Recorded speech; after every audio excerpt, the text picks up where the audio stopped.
Circumstances can fail, but you are not a failure. உங்க வாழ்க்கையின் சூழ்நிலைகள் உங்களை அமிழ்த்தி கொண்டு ஒரு ஜெயம் எடுக்காத ஒரு மனிதனை போல காணப்படலாம். ஆனா நீங்க ஒரு தோல்வி கிடையாது. If my God was a failure, என் தேவன் ஒரு தோல்வியான ஒரு தெய்வமாக இருந்தால், I don't have any hope of being victorious. என் வாழ்க்கையில எந்த ஒரு எதிர்பார்ப்பும் இல்ல, நான் ஒரு ஜெயமுள்ள வாழ்க்கை வாழ்வேன். But our Lord Jesus finished his life in victory. ஆனால் கிறிஸ்து இயேசு தன் வாழ்க்கையை ஜெயமான ஒரு வாழ்க்கையாக முடித்தார். When you come in the presence of God, நீங்க தேவ பிரசன்னத்திற்குள் வரும் பொழுது, you are a victor. நீங்க ஒரு ஜெயமுள்ள ஒரு மனிதன். Our God is victorious one. நம் தேவன் ஒரு ஜெயமுள்ள தேவன். அவர் ஜெயமுள்ளவர். கைகளை உயர்த்தி ஒரு ஆமென் சொல்லுங்க. This month the promise of God is found in 1 Corinthians chapter 15:57. இந்த மாதத்தின் வாக்குத்தத்தம் 1 கொரிந்தியர் 15ஆம் அதிகாரம் 57ஆம் வசனத்தில் காணப்படுகிறது. நம்முடைய கர்த்தராகிய இயேசு கிறிஸ்துவினாலே நமக்கு ஜெயம் கொடுக்கிற தேவனுக்கு ஸ்தோத்திரம். This month we are just going to thank God for having given us victory. இந்த மாதம் முழுவதும் தேவன் நமக்கு செய்த நன்மைகளுக்காக கொடுத்த ஜெயத்திற்காக நாம் அவருக்கு நன்றி செலுத்த போகிறோம். Brother, I am living in a life of failures and failures. Brother, நான் ஒரு பயங்கரமான ஒரு தோல்வியின் வாழ்க்கையில நான் வாழ்ந்து கொண்டிருக்கிறேன். But your life circumstances can fail, but you are not a failure. உங்க வாழ்க்கையின் சூழ்நிலைகள் உங்களை அமிழ்த்தி கொண்டு ஒரு ஜெயம் எடுக்காத ஒரு மனிதனை போல காணப்படலாம். ஆனா நீங்க ஒரு தோல்வி கிடையாது. There are many people in the whole world who considered to be success by the world, but actually they were failures. உலகத்துல நிறைய பேர் நிறைய காரியங்களை ஜெயம் எடுத்தார்கள் என்று நாம் பார்க்கிறோம். ஆனா நிறைய விஷயத்துல அவங்க ஒரு தோல்வியாக காணப்படுகிறார்கள். Sachin Tendulkar failed in 8th standard. Sachin Tendulkar 8ஆம் வகுப்பில் அவர் தோல்வியுற்றார். But today he is a billionaire. ஆனா இன்னைக்கு ஒரு பெரிய ஒரு பில்லியனராக இருக்கிறார். Hallelujah. Hallelujah. Amen. Amen. Amitabh Bachchan wanted to find a job in Mumbai. He approached All India Radio. Amitabh Bachchan மும்பைல ஒரு வேலை கிடைக்கணும்னு சொல்லி ஆல் இந்தியா ரேடியோ என்கிற கம்பெனிக்கு கடந்து சென்றார். கம்பெனி இல்ல, ஆல் இந்தியா ரேடியோ. ரேடியோக்கு போனார். அந்த காலத்துல ஆல் இந்தியா ரேடியோனா நமக்கு இருந்த ஒரே என்டர்டெயின்மென்ட்டே ஆல் இந்தியா ரேடியோ தான். He went for interview. They told that you have a heavy voice and rejected him. அவருக்கு ரொம்ப ஒரு திக்கான வாய்ஸ் இருக்குன்னு சொல்லி அவரை ரிஜெக்ட் பண்ணிட்டாங்க. ரொம்ப அப்படியே அடி தொண்டையா இருக்குதுன்னு சொல்லி ரிஜெக்ட் பண்ணிட்டாங்க. But he went on to become India's most famous son of the soil. ஆனா இந்தியாவில் ரொம்ப ஒரு பிரபலமான ஒரு நபராக தேவன் அவரை மாற்றினார். Shah Rukh Khan came to Mumbai with 20 rupees borrowed from his friend. Friend கிட்ட இருந்து 20 ரூபாய் வாங்கி கொண்டு ஷாருக் கான் மும்பை பட்டணத்துக்கு கடந்து வந்தார். And he slept on a bench there. ஒரு பெஞ்ச்ல அவர் உறங்கி கொண்டிருந்தார். In a bus stop on a bench he was sleeping. ஒரு பஸ் ஸ்டாப்ல ஒரு பெஞ்ச்ல அவர் படுத்து கொண்டிருந்தார். He did not have a house. வீடு கிடையாது. He did not have a family. அவருக்கு குடும்பமும் கிடையாது. But he became successful. ஆனா ஒரு பெரிய பிரபலமான ஆளாக மாறினார். Dhirubhai Ambani, the father of the Ambanis of today. Ambani அவர்களின் தகப்பனார். He served he was a man who filled petrol tanks of cars in a petrol bunk. அவர் ஒரு பெட்ரோல் பங்க்ல எல்லா வாகனங்களுக்கும் பெட்ரோல் ஊத்துகிற ஒரு நபராக அங்க வேலை செய்து கொண்டிருந்தார். Today, after the Indian Oil Corporation, the biggest company to control petrol in India is the Ambani Group. ஆனா இன்னைக்கு பாத்தீங்கன்னா அம்பானி குரூப் தான் அதுதான் பெரிய பெட்ரோல் கம்பெனிஸை ஆளுகை செய்கிற ஒரு கம்பெனியாக காணப்படுகிறது. Pastor, why are you saying all the worldly people, successful people you are saying? Why, Pastor? Pastor, உலக பிரகாரமா சக்சஸ்ஃபுல்லா இருக்கிறவங்கள பார்த்து ஏன் பாஸ்டர் சொல்லிட்டு இருக்கீங்க? Those who became successful in cinema and all you are saying, Pastor. சினிமாலலாம் பிரபலமானவர்களை பத்தி நீங்க சொல்லிட்டு இருக்கீங்க. My question is, என் கேள்வி இதுதான். Without Jesus, these guys got successful from failure to big success. ஒரு பெரிய தோல்வியிலிருந்து ஒரு பெரிய ஜெயமுள்ள காரியமாக உங்கள் வாழ்க்கை இயேசுவே இல்லாம இருந்த பொழுதே ஆண்டவர் அவங்களை அப்படியாக உயர்த்தும் பொழுது, we have Christ. நமக்குள் கிறிஸ்து வாசம் We have செய்கிறார். the promise of God. தேவனுடைய வாக்குத்தத்தங்கள் ஒவ்வொன்றும் We have நமக்கு a purpose காணப்படுகிறது. of living in this world. நம்ம ஏன் இந்த உலகத்துல வாழ்றோம்ன்ற ஒரு நோக்கம் நமக்கு உண்டு. With all these things, why can't you and I prosper? இந்த எல்லாவற்றையும் நாம் வைத்துக்கொண்டு ஏன் நீங்களும் நானும் வந்து ஒரு ஜெயமுள்ள வாழ்க்கை வாழ முடியாது? Somebody shout amen. Amen. If God can bless a person who does not worship him, I believe I am more qualified to be successful because I love Jesus Christ. Amen. கிறிஸ்துவே இல்லாத ஒரு மனிதரை ஆண்டவர் ஆசீர்வதிக்கும் பொழுது, கிறிஸ்து எனக்குள் இருக்கும் பொழுது நான் அவனை காட்டிலும் மிகவும் சிறந்து விளங்க முடியும். Because James 1:17 says that யாக்கோபு 1:17 அதிகாரம் இப்படியாக every சொல்லப்படுகிறது. good and perfect gift comes from the Father of lights. Amen. The Bible says it comes from him. வேதாகம் சொல்லுகிறது ஆண்டவரிடத்திலிருந்து இந்த காரியங்கள் நமக்கு And there கிடைக்கப்படுகிறது. is no partiality. அதுல எந்த விதமான ஒரு வேற்றுமையும் இல்லை. There is no partiality. ஆண்டவர்கிட்ட எந்த வேற்றுமையும் இல்லை. Come, somebody turn to your neighbor and say no partiality. பக்கத்துல இருக்கவங்கள பார்த்து சொல்லுங்க எந்த வேற்றுமையும் இல்லை. Amen. Amen. Somebody get excited today. Amen. உற்சாகமாக ஆமென் சொல்லுங்க. Hallelujah. Hallelujah. Hallelujah. Hallelujah. I believe that God has called you to be a life of victory today. நான் விசுவாசிக்கிறேன் உங்களை ஒரு ஜெயமுள்ள வாழ்க்கை வாழ்வதற்காக தான் தேவன் உங்களை ஒவ்வொருவரையும் அழைத்திருக்கிறார். Can I tell you this? நான் இந்த காரியத்தை உங்களுக்கு சொல்லட்டுமா? Who are you? நீங்க யார்? Who is the God who you serve? நீங்க யாரை சேவிக்கிறீர்கள்? First Chronicles chapter 29 verse 11. 1 நாளாகமம் 29ஆம் அதிகாரம் 11வது வசனம். The Bible clearly says வேதாகமம் தெளிவாக இப்படியாக சொல்லுகிறது that the might is with God. God is almighty, மாட்சிமை. தேவன் மாட்சிமை உள்ளவர், His மகத்துவமானவர். power வல்லமை. அவர் வல்லமை உள்ளவர். He is glorious. அவர் மகிமை நிறைந்தவர். He is the victorious one. Our ஜெயமுள்ளவர். Somebody shout amen. Amen. Our God is victorious one. நம் தேவன் ஒரு ஜெயமுள்ள தேவன். அவர் ஜெயமுள்ளவர். கைகளை உயர்த்தி ஒரு ஆமென் சொல்லுங்க. Amen. He is a victorious God. If my God was a failure, என் தேவன் ஒரு தோல்வியான ஒரு தெய்வமாக இருந்தால் I don't have any hope of being victorious. என் வாழ்க்கையில எந்த ஒரு எதிர்பார்ப்பும் இல்ல நான் வந்து ஒரு ஜெயமுள்ள வாழ்க்கை வாழ்வேன். But our Lord Jesus finished his life in victory.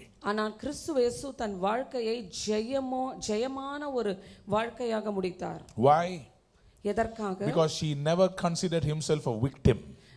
ஏனென்றால் அவர் ஒரு நாளும் தன்னை தோல்வி என்று யோசிக்கவில்லை. Somebody said amen. Amen. You know when your victory will come?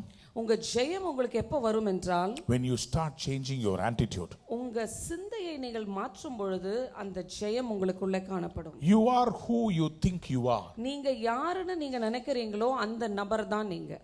Amen. Amen. Who are you? யார் நீங்க? Are you a victor or a victim? நீங்க ஒரு தோல்வியா ஜெயமா? Let me give you some example as to find out whether you are really living a life of victim or victor. நான் ஒரு சில உதாரணங்களை கொடுக்கிறேன். நீங்க ஒரு ஜெயமுள்ள வாழ்க்கை வாழ்றீங்களா இல்லனா ஒரு தோல்வியில இருக்கிறீங்களா என்று சொல்லி இப்ப நீங்கள் பார்க்க முடியும். What is the mentality? மனப்பான்மை. இந்த தோல்வி மனப்பான்மை என்றால் என்ன? What is a victim mentality? ஒரு தோல்வியின் மனப்பான்மை என்றால் என்ன? You know what does a victim do? அந்த தோல்வியானவர்கள் என்ன பண்ணுவார்கள் என்று உங்களுக்கு He தெரியுமா? will always speak negative things. எப்பொழுதுமே வந்து நெகட்டிவான காரியங்களை தான் பேசிக் கொண்டிருப்பார். Listen very carefully. கவனமாக கேளுங்கள். Mentality. மனப்பான்மை மிகவும் முக்கியம். Victim mentality, victor mentality. தோல்வியின் மனப்பான்மை, ஜெயமுள்ள மனப்பான்மை. What does a person with a victim mentality do? ஒரு தோல்வியின் மனப்பான்மையில் இருக்கிறவங்க என்ன செய்வாங்க? They will always keep speaking negative things. எப்பொழுதுமே வந்து நெகட்டிவான காரியங்களையே பேசிக் கொண்டிருப்பாங்க. எழுதிக்கோங்க. Number 1. They will always be filled with negativity. எப்பொழுதுமே நெகட்டிவான தோல்வியான காரியங்களோட நிரம்பி இருப்பாங்க. They will always speak about the failures of their family. எப்பொழுதுமே அவங்க குடும்பத்துல இருக்கிற தோல்விகளை பற்றியே தான் பேசிக் கொண்டிருப்பாங்க. They will always speak about their failures of yesterday. கடந்த காலத்தின் தோல்விகளையே தான் பேசிக்கொண்டே இருப்பார்கள். They will never have a hope about the future. அவங்க அவங்களுடைய எதிர்காலத்தை குறித்து ஒரு எதிர்பார்ப்பு இல்லாமல் இருக்கிறது. எதிர்காலத்தை குறித்த ஒரு எதிர்பார்ப்பு இல்லாமல் காணப்படுவார்கள். Number 2. இரண்டாவது, they will always be blaming others.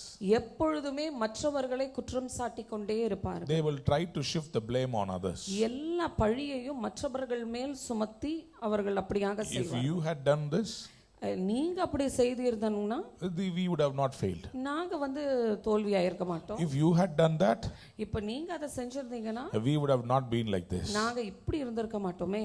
They always keep blaming others. எப்பொழுதுமே மற்றவர்களை குற்றம் சாட்டிக் கொண்டே இருப்பார்கள். They will never take the blame on themselves. தனக்கு மேல எந்த ஒரு குற்றத்தையும் எடுத்துக்கொள்ள மாட்டார்கள். Victim mentality. இதுதான் ஒரு தோல்வியின் மனப்பான்மை. Mummy, why did you do this?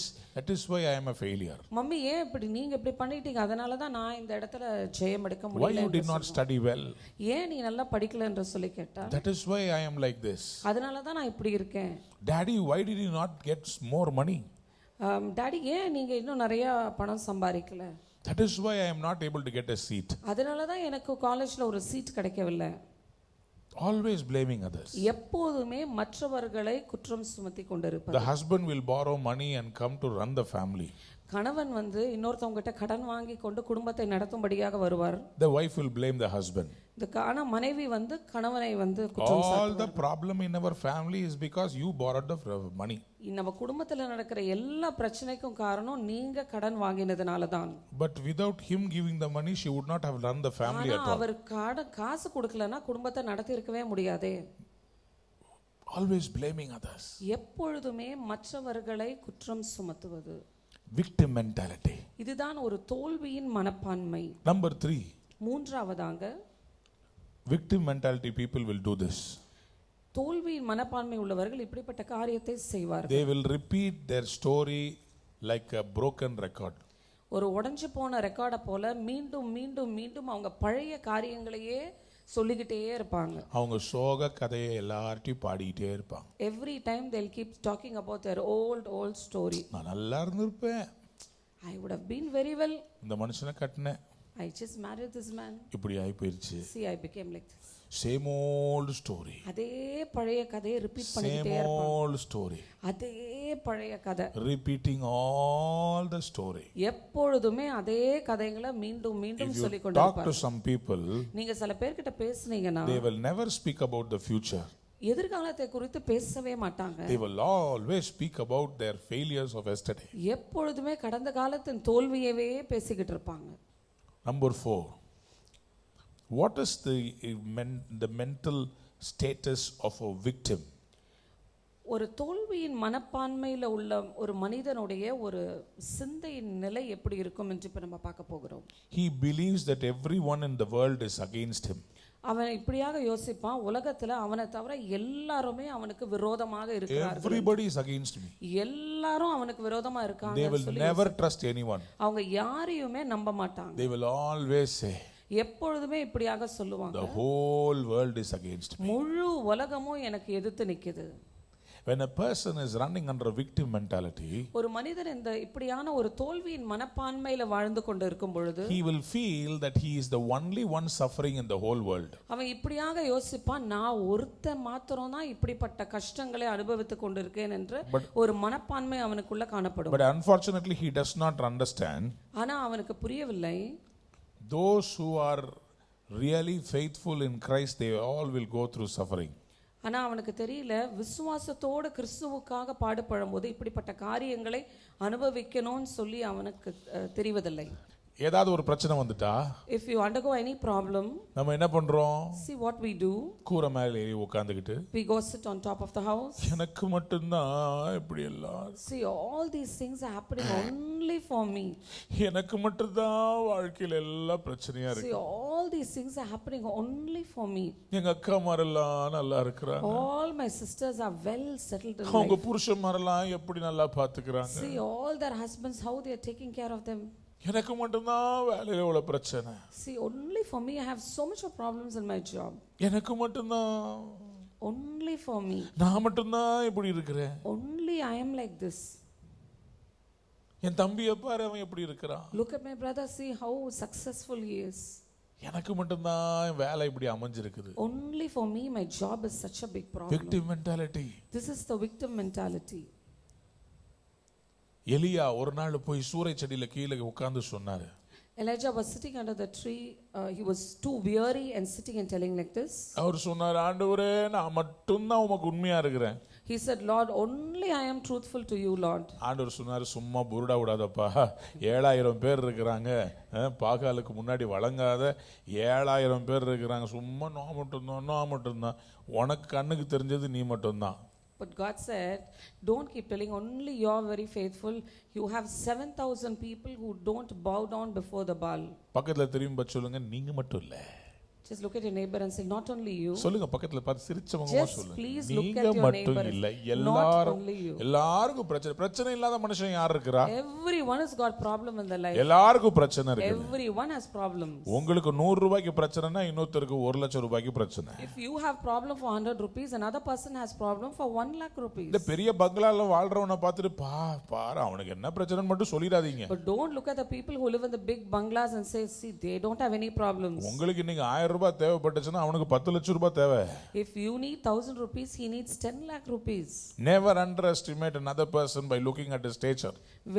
வெளிப்புறமாக பார்த்து யாரையும் தலைக்குறைவா எடை போட்டு விடாதீர்கள். Some people are like that. சில பேர் இப்படி தான் இருப்பாங்க. முழு உலகம் எனக்கு விரோதமா நிக்குது. The whole world is standing against me. அவன் என்ன பத்தி என்ன சொன்னா, என்ன பத்தி ஏதாவது சொல்லிருப்பானே, இதே பொளப்பு உங்களுக்கு. The same thing. See, he would have told something bad about me. He would have definitely told something bad about me. இது ஒரு தோல்வியுடைய மனப்பான்மை இருக்கிறவங்களுடைய எண்ணமே அப்படிதான். This is a victim mentality and their attitude changes like this. அடுத்தது 5வது point. The 5th point is, அவங்க எப்போதுமே வல்லமை இழந்து காணப்படுவார்கள். they will be very powerless. வல்லமை இழந்த ஒரு உணர்வு. They will have a feeling of they don't have anything and they'll be very powerless. They will have a feeling of being powerless. அவங்க வல்லமை இழந்தவர்களாய் காணப்படுவார்கள். They will have a feeling. ஒரு அப்படிப்பட்ட ஒரு உணர்வு அவர்களுக்குள்ள காணப்படும். They will have a feeling of being powerless. அந்த உணர்வு தான் அவங்களுக்குள்ள அப்படி ஒண்ணுமே இல்லாதது போல But actually they are very powerful. But ஆனா ஆக்சுவலா பாத்தீங்கன்னா அவங்க மிகவும் வல்லமை வாய்ந்தவர்கள். Somebody shout amen. Amen. Hallelujah. Hallelujah. God wants to give victory to some people. தேவன் இந்த நாளில சில பேருக்கு ஜெயத்தை கொடுக்க விரும்புகிறார். Hallelujah. Hallelujah. Return with me to Hebrews chapter 11 and verse 33. எபிரேயர் 11ஆம் அதிகாரம் 33ஆம் வசனத்திற்கு திருப்பிக் Hebrews chapter 11 and verse 33. In faith they ruled or they overcame kingdoms. விசுவாசத்தினாலே அவர்கள் ராஜ்யங்களை ஜெயித்தார்கள். Somebody lift your hands and say amen. Amen. அவங்க ராஜ்யங்களை ஜெயித்தார்களா? They won kingdoms in faith. They won kingdoms in faith. ராஜ்யங்களை விசுவாசத்தினாலே ஜெயித்தார்களாம். I believe today God is going to set up some people towards being victorious over kingdoms. ராஜ்யங்கள் மேல் சில பேர்களை ஜெயமுள்ளவர்களாக தேவன் இந்த நாளிலே நிறுத்த போகிறார் என்று நான் விசுவாசிக்கிறேன். Somebody lift your hands and say amen. கரங்களை உயர்த்தி ஆமென் என்று சொல்வோமா? Let me sum it up the mentality of a victim and a victor. நான் இப்ப உங்களுக்கு ஒரு தோல்வி உள்ள மனிதனுடைய மனப்பான்மையும் ஜெயாளியின் மனப்பான்மையும் பத்தி நான் உங்களுக்கு சொல்ல போகிறேன். Winners find a way to succeed. ஜெயிக்கிறவர்கள் எப்படியாவது ஜெயத்திற்கான ஒரு வழியை தேடுவார்கள். Losers find a way to excuse. ஆனா தோல்வியில இருக்கிறவங்க எப்படியாவது ஒரு சாக்கு போக்கு சொல்லி வெளியே போவதற்கு ஒரு வழியை பார்ப்பாங்க. I say it again. Winners find a way to succeed. ஜெயிக்கிறவர்கள் அதற்கான ஜெயத்தின் வழியை தெரிந்தெடுப்பார்கள். ஆனால் தோல்வியின் மனப்பான்மையில இருக்கிறவங்க எப்படியாவது சாக்கு போக்கு சொல்லி அதுல இருந்து எஸ்கேப் ஆக பார்ப்பாங்க. Turn to your neighbor and say don't excuse. பக்கத்துல இருக்கவங்க பார்த்து சொல்லுங்க, எந்த எக்ஸ்கியூஸும் சொல்லக்கூடாது. This month no excuses are allowed. இந்த மாதம் எந்த எக்ஸ்கியூஸும் உங்களுக்கு கிடையாது. Brother, the whole of the business community all are going through recession. Brother, முழு பிசினஸ் கம்யூனிட்டியுமே ஒரு பயங்கரமான ஒரு தோல்வி நிலையை நோக்கி கடந்து செல்கிறது. Nobody had business, brother. யாருக்குமே பிசினஸ் இல்ல brother. That is why I am also going through very big losses, brother. அதனால தான் எனக்கும் இப்படிப்பட்ட நிறைய இழப்புகளை நான் சந்திக்க நேரிடுகிறது. Nobody got promotion, brother. யாருக்குமே வந்து வேலையில உயர்வு கொடுக்கல. Nobody got salary hike, brother. யாருமே சம்பள உயர்வு கிடைக்கல brother. But your God is a God of victory. ஆமென். ஆனால் உங்கள் தேவன் ஒரு ஜெயமுள்ள தேவனாக காணப்படுகிறார். Your God is a God of victory. ஆமென். ஜெயமுள்ள தேவன் உங்கள் தேவன். இந்த உலகத்தினுடைய பொருளாதாரத்திற்கும் உங்கள் உயர்வுக்கும் சம்பந்தமே கிடையாது. There is no difference, there is no link between the economy of the world and with God. உங்களுடைய பொருளாதாரம் கர்த்தருடைய கையிலிருந்து வருகிறது. Amen. Your economy comes from God's hands. Amen. Amen. Somebody shout amen. Amen. I want to show you a man who was really victimized and was suffering under a victim mentality. நான் இன்னைக்கு ஒரு மனிதனை பத்தி நான் காண்பிக்க போகிறேன். ஒரு பயங்கரமான ஒரு தோல்வியின் மனப்பான்மையில வேதனைப்பட்ட ஒரு மனிதனை பற்றி நாம் பார்க்க போகிறோம். Turn your Bible to Joshua chapter 7. யோசுவா 7ஆம் அதிகாரம். Joshua chapter 7. யோசுவா 7ஆம் அதிகாரம். And turn with me to 10th verse. 10ஆம் வசனம்.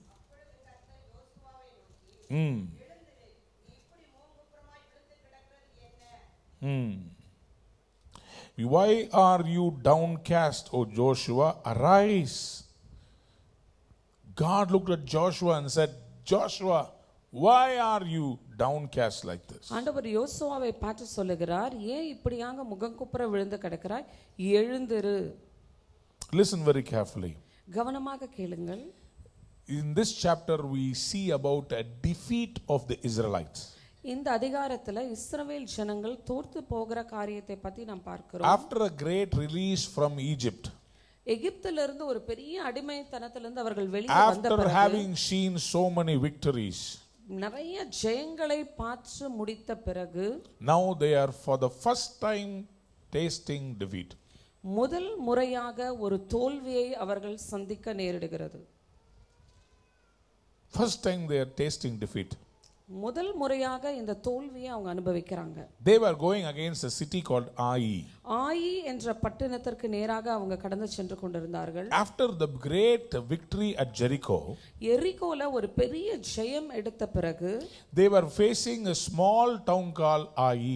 ஒரு சின்ன பட்டணமாகிய ஆயி என்ற பட்டணத்தை அவர்கள் எதிர்க்க நேரிட்டது. And they were very sure they will be able to easily overcome it. அவங்க ரொம்ப விசுவாசத்தோட இருந்தாங்க, ஈஸியா ஆயி பட்டணத்தை அவர்களால மேற்கொள்ள முடியும் என்று. In the second verse of the chapter, இரண்டாம் வசனத்தில் you see the people went to spy Ai. அந்த ஆயி பட்டணத்தை வேவு பார்க்க ஜனங்கள் கடந்து சென்றார்கள். In the third verse they come and tell Joshua, மூணாம் வசனத்துல யோசுவா இடத்துல திரும்ப வந்து சொல்லுகிறார்கள், we don't need to take our entire camp there for battle. நம்ம முழு சேனையும் அங்க யுத்தத்துக்கு நம்ம கொண்டு போக வேண்டிய அவசியம் இல்லை. 2000 3000 people are enough.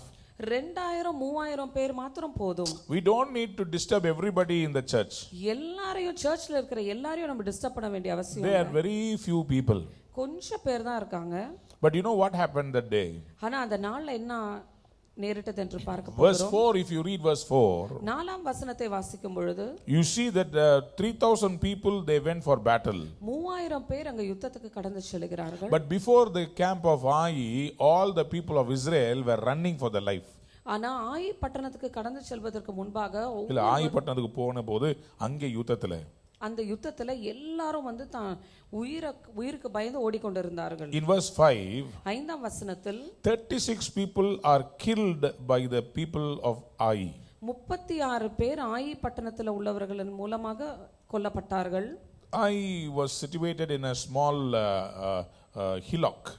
ஒரு சின்ன மலை தேசத்தில் ஆயி பட்டணம் From அமைந்தது. that place they were coming down and running away from the place. அந்த ஆயி பட்டணத்திலிருந்து இறங்கி கீழே வந்து அவங்க உயிருக்காக பயந்து ஓடிக்கொண்டிருந்தார்கள். In verse 6 we read, ஆறாம் வசனத்தில் நாம் பார்க்கிறோம், வஸ்திரங்களை கிழித்துக்கொண்டு அவனும் இஸ்ரவேலின் மூப்பரும் சாயங்காலம் மட்டும் கர்த்தரின் பெட்டிக்கு முன்பாக தரையிலே முகங்குப்புற விழுந்து தங்கள் தலைகளின் மேல் புழுதியை போட்டுக்கொண்டு கிடந்தார்கள். Then Joshua tore his clothes and fell face down to the ground before the ark of the Lord, remaining there till evening. The elders of Israel did the same and sprinkled dust on their heads. Look at the words of Joshua. யோசுவாவின் வார்த்தைகளை கவனமாக பாருங்க. He speaks in verse 7. 7ஆம் வசனத்தில் இப்படியாக அவர் சொல்லுகிறார், யோசுவா, கர்த்தராகிய ஆண்டவரே, எங்களை அழிக்கும்படிக்கு எமோரியர் கைகளில் ஒப்பு கொடுப்பதற்காகவா தேவரீர் இந்த ஜனத்தை யோர்தானை கடக்க பண்ணினீர்? நாங்கள் யோர்தானுக்கு அப்புறத்திலே மன திருப்தியாக இருந்து விட்டோமானால் நலமாயிருக்கும் ஆண்டவரே. And Joshua said, sovereign Lord, why did you ever bring this people across Jordan to deliver us into the hands of the Amorites to destroy us? If only we had been content to stay on the other side of Jordan. Look at the guts of Joshua. யோசுவாவை பாருங்க, எப்படி ஆண்டவரை பார்த்து சொல்றார். யோசுவா அவருக்கு வாழ்க்கையில இன்னைக்கு தோல்வியை பார்த்த உடனேயே, when he saw the failure in his life, அவர் ஆண்டவர் மேல திருப்புறார். he completely turned the situation on God. ஆண்டவரே, ஆண்டவரே, நாங்க அங்கேயே நல்லா இருந்திருப்போம், எங்களை இங்க கொண்டு வந்து ஏன் இப்படி சாவடிக்கிறீங்க? Why God, we would have been there itself in that place. No, why did you bring to this place and you want to kill us here? யோர்தானை கடந்து வரதுக்கு முன்னாடி அங்க நல்லா தானே இருந்தோம். Before we could cross Jordan, we were very good there. பக்கத்துல பார்த்து சொல்லுங்க, நல்லா தானே இருந்தோம். We were all good there in that place before நல்லா Jordan. தானே இருந்தோம். We were all good there. கல்யாணம் கட்டுறதுக்கு முன்னாடி நல்லா தானே இருந்தேன். Before marriage I was, இந்த வீட்டை கட்டுறதுக்கு முன்னாடி நல்லா தான் இருந்தேன். before I could build this house I was very good. இக்கரைக்கு அக்கறை பச்சை. On the other side it's always greener. இங்க பக்கத்துல வந்தவொடனே அந்த பக்கத்துல எப்போதுமே பச்சையா தான் தெரியும். When you come on this side, when you look at the other side, every time it will be greener on the other side. அங்க இருக்கும்போது என்ன சொல்றது? When you were there, what did you tell? இயேசுவே, எனக்கு எப்படியாவது கல்யாணம் முடிச்சு கொடுத்துருங்க, நீங்க எப்படியாவது என் வாழ்க்கையை ஆசீர்வதிச்சிருங்க. Somehow get me married, Lord. Somehow bless my life, Lord. எப்படியாவது எனக்கு வேலை கொடுத்துருங்க. Somehow give me a job. எப்படியாவது எனக்கு வீடு கொடுத்துருங்க. Somehow give me a job. எப்படியாவது எங்களுக்கு சர்ச் கொடுத்துருங்க. Somehow give us a good church. எப்படியாவது எங்களுக்கு நிலத்தை கொடுத்துருங்க. Somehow give us a land, Lord. ஆண்டவர் கொடுத்துருவார். God, then God will grant everything to you. அப்புறம் சொல்லுது, ஆண்டவர் எங்களை எதுக்கு கொண்டு வந்தீங்க, அங்கேயே இருந்திருக்கலாம், நாங்க கஷ்டம் இல்லாம இருந்திருப்போங்கன்னு. Then after that you say, why Lord did you bring? I think we should have been there itself. யோசுவா ஆண்டவரை ப்ளேம் பண்றார். Joshua started blaming God. எங்களை கொண்டு வந்து இந்த எமோரியர் கையில ஒப்பு கொடுக்கிறதுக்கு அங்க கொண்டு வந்தீங்க, தேவையா தேவையா எங்களுக்கு? Did you bring us here to deliver us into the hands of the Amorites? பக்கத்துல பார்த்து கேளுங்க, தேவையா? Look at your neighbor and ask, is it needed for us to be like this? தேவையா இந்த வாழ்க்கை? Is it needed our lifestyle to be like this? தேவையா இந்த நிலை? Do you deserve all these things which is happening to you? ஆண்டவரை பார்த்து கேக்குற, தேவையா? He is looking at God and asking, do I deserve all these things? நான் ஆண்டவரா இருந்தா நான் தனியா கூட்டு போய் தலையில நடுவுல எங்க அப்பா கொட்டுவார் சின்ன வயசுல, அப்படியே பொடச்சிக்கிட்டு வெளியே வர்ற மாதிரி இருக்கும், மோதிர கையில, அந்த மாதிரி கூட்டு போய் தலையா நங்கு நங்கு நங்குன்னு அடிக்கணும் போல இருக்கு. If I was God, I would have taken him separately and whacked him up nicely. ஏன் நானா உங்களை போய் தோல்வி அடைய சொன்னேன்? Did I tell you to go and get defeated there?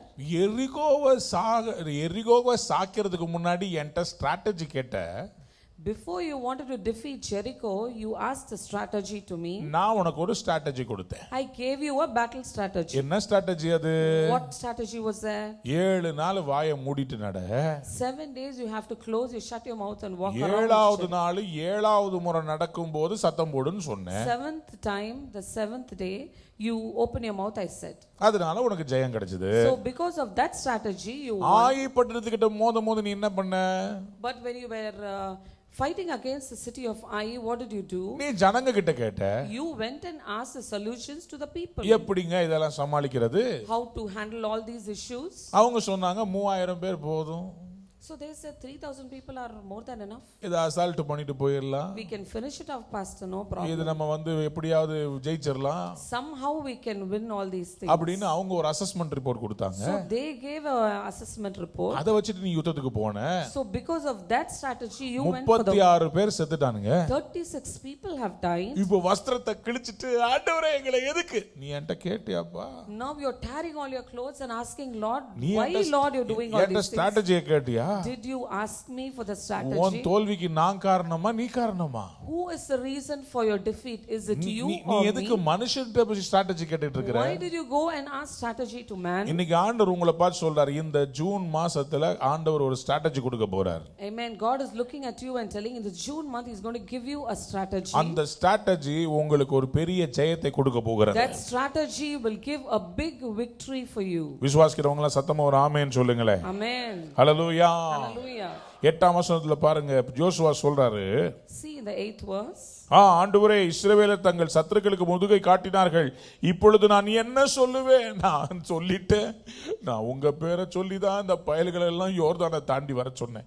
அதுக்கு அந்த பக்கத்துல இருக்கும் போது கொஞ்சம் சேஃப்டியா இருந்தாங்க, இந்த பக்கம் வந்துட்டு எல்லாரும் என்ன சொல்லுவாங்களே, யோசுவா நீதானே யோர்தானை தாண்டி அந்த பக்கம் போலாம், கர்த்தர் நமக்கு தேசத்தை கொடுக்க போறாருன்னு யோர்தானை தாண்டி கூட்டு வந்த. You are the one who crossed Jordan and brought me here this side, and everyone, all these people are questioning me, Lord. I really don't know what to do. அவருடைய மனசுல ஃபுல்லா தோல்வி. He had full of failures in his heart. 9ஆம் வசனத்துல அவருடைய பயத்தை சொல்றாரு பாருங்க. Look at his fear in the 9th verse. அவருடைய மனசுல இருந்த பயத்தை அப்படியே கொட்டிட்டார் ஆண்டவர்ட்ட. He just poured out all his fear to God. கானானியரும் தேசத்து குடிகள் யாவரும் இதை கேட்டு எங்களை வளைத்து கொண்டு எங்கள் பேரை பூமியில் இராதபடிக்கு வேறற்று போக பண்ணுவார்களே, அப்பொழுது உமது மகத்தான நாமத்துக்கு என்ன செய்வேன்? ஐயோ, என்ன அக்கறை பாருங்க, என்ன அக்கறை அவருக்கு. See, after all these things, he's asking, they will want to take away and wipe out your name, Lord. What do I do now? ஐயோ ஆண்டவரே, நான் தோத்துட்டா உங்க பேர் என்ன ஆகுறது? If I fail, Lord, what will happen to your name, Lord? ஆண்டவரே, நான் தோத்துட்டா? Lord, if I fail, நம்ம பேசுற அந்நிய பாஷையும் நம்ம போடுற ஆட்டமும் ஆண்டவருக்கு பார்த்தா எப்படி தெரியும்? ஐயோ சாமி. the tongues which we talk and the way we behave, when God looks at us, நம்ம மைண்ட்ல நினைப்பு நம்ம தான் உலகத்திலேயே பெரிய பரிசுத்தமா மாதிரியும், நம்ம தான் ஆண்டவருக்காக ரொம்ப சாதிச்சிட்ட மாதிரியும், ஆண்டவர் அங்க மேல இருந்து சொல்வார், ஐயோ வெட்டு அடப்பா. God will look at us and see, and we will think we are only the holy of holies in this whole world and doing so many things for him, but he will just look at us. நம்மளை பார்த்து சொல்லுவார், ஐயோ இந்த பயலுக்கு சின்ன புத்தித்தனமா இருக்கிறாங்களே, நான் தான் செயினை கொடுத்தேன், நான் தான் ஆத்துமாக்களை கொண்டு வந்தேன், நான் தான் சபையை கட்டினேன், நான் தான் பாஸ்டர், நான் தான் ஐயோ. But God will tell, I was the one who brought them here, I was the one who gave everything, and I was the only one who did everything for them. யோசுவா பாருங்க, பெரிய இவர் சொல்றாரு, நான் தான் எல்லாத்துக்கும் சொல்லி கூட்டு வந்தேன், என் பேர் என்ன ஆகுறது, உங்க பேர் என்ன ஆகுறது? See, Joshua is telling, I only brought everyone here. What will happen to my name and what will happen to your name also, Lord? ஆண்டவருக்கே அட்வைஸ் கொடுக்கிற அட்வைஸ் சிகாமணியா மாறிட்டார். See, he was a person who was giving advice to God itself. நீங்க என்ன பண்ணுவீங்க, உங்க பேர் கெட்டு போயிருமே ஆண்டவரே. ஏய் சும்மா இருப்பா. Joshua was, Lord, what, your name will get spoiled, Lord. அப்படின்னு சொல்லிட்டு ஆண்டவர் மேல எல்லா பிளேமையும் போட்டு இவர் கீழே குனிஞ்சு அப்படியே தரையில ஊந்து அழுதுனே இருக்கிறார். He threw all the blame on God and he was just in ashes and sitting and crying before God. அப்பதான் 10ஆம் வசனத்துல ஆண்டவர் அவரை எழுப்பினார். And then in the 10th verse, God raises Joshua up and says, ஆண்டவர் யோசுவா பார்த்து சொன்னார், எழுந்திரு. The Lord said to Joshua, stand up. எந்திரிப்பா. Just stand up, Joshua. நீ படுத்து கிடக்கிறது என்ன? Why are you just face நீ down இப்படி like முகம் குப்புற விழுந்து கிடக்கிறது என்ன? Why are you face down lying நீ on the முதல்ல ground? எந்திரி. You first get up, Joshua. நீ எந்திரிச்சினா நான் பேசுவேன். If you get up, I will then talk with you. 11ஆம் வசனத்துல அதுக்கு அப்புறமா தான் மேட்டர் சொல்றார். And after that, only in the 11th verse, God is telling that இஸ்ரவேலர் பாவம் செய்தார்கள். Israel has sinned. நான் அவர்களுக்கு கட்டளையிட்ட என் உடன்படிக்கையை மீறினார்கள். They have violated my covenant, சாபத்தீடானதில் எடுத்துக்கொண்டதும், which I commanded them to keep. களவு செய்ததும், They have taken some of the devoted things. வஞ்சித்ததும், They have stolen and they have lied. தங்கள் பண்டம் பாடிகளுக்குள்ளே வைத்ததும் உண்டு. They have put them everything in their own possession. Joshua, இங்க கொஞ்சம் திருட்டு பசங்க இருக்கறாங்கப்பா. Many thieves are here. அந்த நான் வேண்டான்னு சொன்னேன், அதை எடுக்காதீங்க, அது கர்த்தருடையது, அது சாபம் அப்படினு சொல்லி சொன்னேன். I told, this is Lord's, do not take it, it will become a curse and they have violated everything. ஆனா அவங்க சில பேர் ஆண்டவர் வேண்டான்னு சொன்னதை எடுத்து அவங்க கூடாரத்தினுடைய அடியில ஒளிச்சு வச்சிருக்காங்கப்பா. But they have hidden so many things under the sanctuary. I told them not to touch those things. சாபத்தீடானதை அவங்க வச்சிருக்கும்போது நான் எப்படி கூட இருக்க முடியும்? When they have all these violated things and these evil ones, cursed ones, how can I be with them? 12ஆம் வசனத்தை வாசித்து பாருங்கள். When you read the 12th verse and see, அவர் சொல்றாரு, he says in that, நான் கூட இல்லையே, I am not there with them. என்னைக்கு அவங்க எனக்கு நான் வேண்டான்னு சொன்னது அவங்க எடுத்து வச்சுக்கிட்டு இருக்காங்களோ, When I said this is not needed for them, they took that and kept it with them.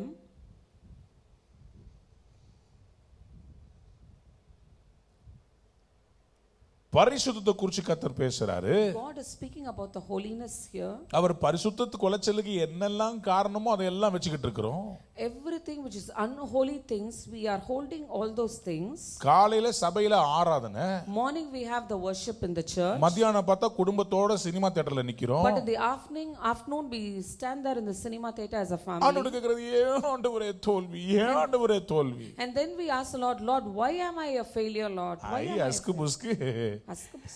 ஆண்டவர் சொல்றார், அஸ்கு புஸ்கு நீ எல்லா காரியத்தையும் பண்ணிட்டு தப்பெல்லாம் பண்ணிட்டு ஏன் ஆண்டவரே உங்க பேரை சொல்லிதானே ஆண்டவரே வந்தோன்னா நீ பண்றதெல்லாம் கரெக்டா? You do all the wrong things and the evil things which God doesn't want you to do, and then ask the Lord, why Lord I'm a failure? வெற்றி வேணும்ன்றவங்கலாம் ஒரு அல்லேலூயா சொல்லுங்க. Amen. Those who want victory say hallelujah. யாருக்கெல்லாம் வெற்றி வேணும்? How many of you want victory? சும்மா கர்த்தருங்களை ஆசீர்வதிப்பா, கர்த்தருங்களை ஆசீர்வதிப்பா, கர்த்தருங்களை ஆசீர்வதிப்பா, கர்த்தருங்களை ஆசீர்வதிப்பான்னா சொல்லிட்டே இருக்கீங்க pastor, ஒன்றும் நடக்க மாட்டேங்குதுன்னு சொன்னா அது என்ன மாதிரி சொன்னாங்களோ அந்த மாதிரி போடணும் மாத்திரையை. God says God will bless you and God will bless you, but it doesn't happen. It's according to what God says you do, you will be blessed. Doctor உங்களுக்கு மருந்து கொடுத்து வேளைக்கு ஒன்று போடணும், நைட்டுக்கு ஒன்று போடணும்னா டாக்டர் கொடுத்த மருந்து எல்லாத்தையும் ஒரே நேரத்தில் முழுங்கிட்டு ஒன்றுமே நடக்கலையே வைத்தாலே போதுன்னா டாக்டர் மருந்தை எப்படி கொடுத்தாரோ அதுபடி சாப்பிடணும்.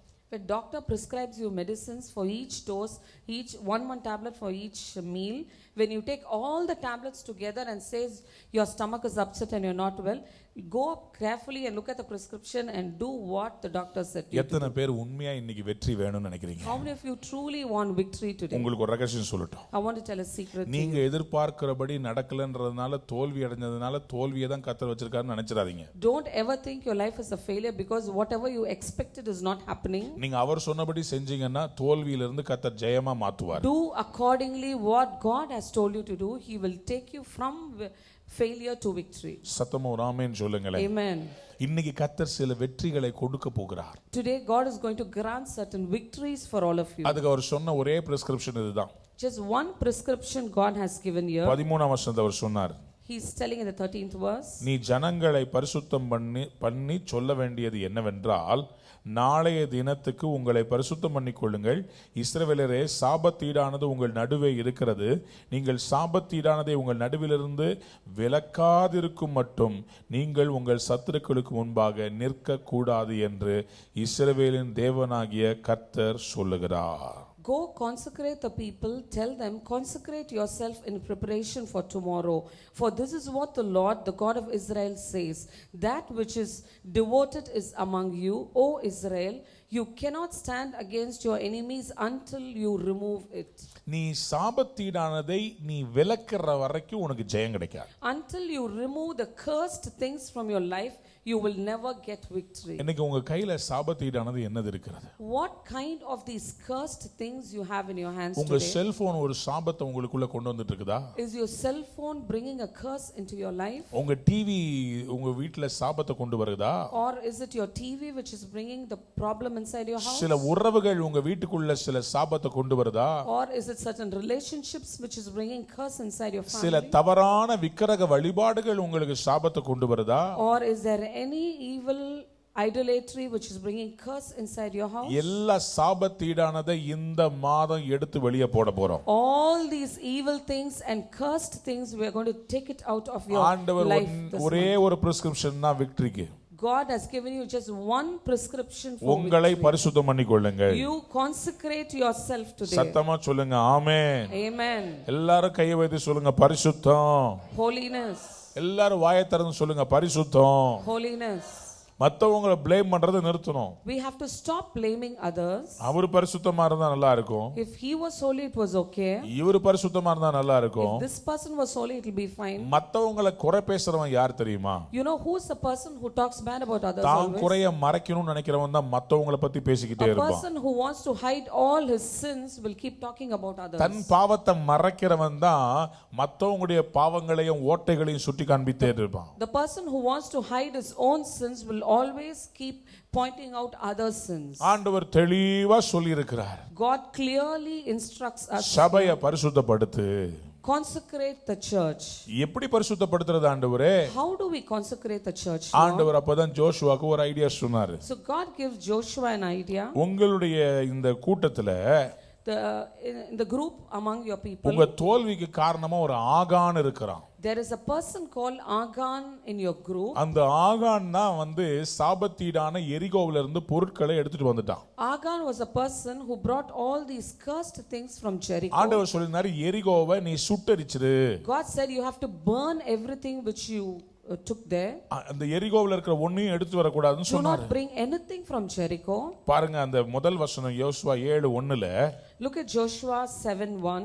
அதுல யூதா கோத்திரத்து சேராருடைய குமாரனாகிய சப்தியின் மகன் கர்மீக்கு பிறந்த ஆகான் என்பவன் சாபத்தீடானதில் சிலதை எடுத்துக்கொண்டான். ஆகையால் இஸ்ரவேல் புத்திரர் மேல் கர்த்தருடைய கோபம் உண்டது.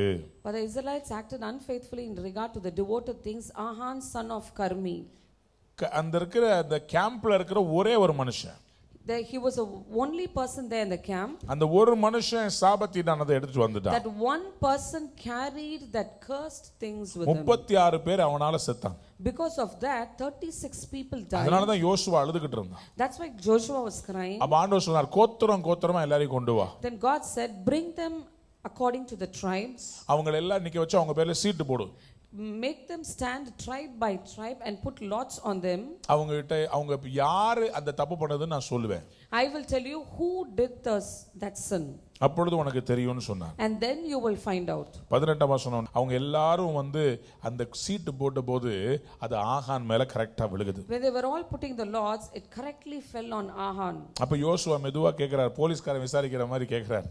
Like how the policeman usually inquires, Joshua is asking. Sir ஏன் சார் இப்படி பண்ணீங்க? He's asking Ahan, why did you do like மகனே this? நீ இப்பொழுது இஸ்ரவேலின் தேவனாகிய கர்த்தரை மகிமைப்படுத்து, அவருக்கு முன்பாக அறிக்கை பண்ணி செய்ததை எனக்கு சொல்லு, அதை எனக்கு ஒளிக்காதேன்னு சொன்னான். Then Joshua said to Ahan, my son, give glory to the Lord, the God of Israel, and give him the praise. Tell him what you have done. Do not hide it from me. 21ஆம் வசனத்துல அவர் சொல்றாரு, He says in the 21st verse, கொள்ளையிலே நேர்த்தியான ஒரு பாபிலோனிய சால்வை 200 வெள்ளிச் சேக்கல் 50 சேக்கல் நிறையார ஒரு பொன் பாலத்தை நான் கண்டு அவைகளை இச்சித்து எடுத்துக்கொண்டேன். இதோ அவைகள் என் கூடாரத்தின் மத்தியில் பூமிக்குள் புதைத்திருக்கிறது.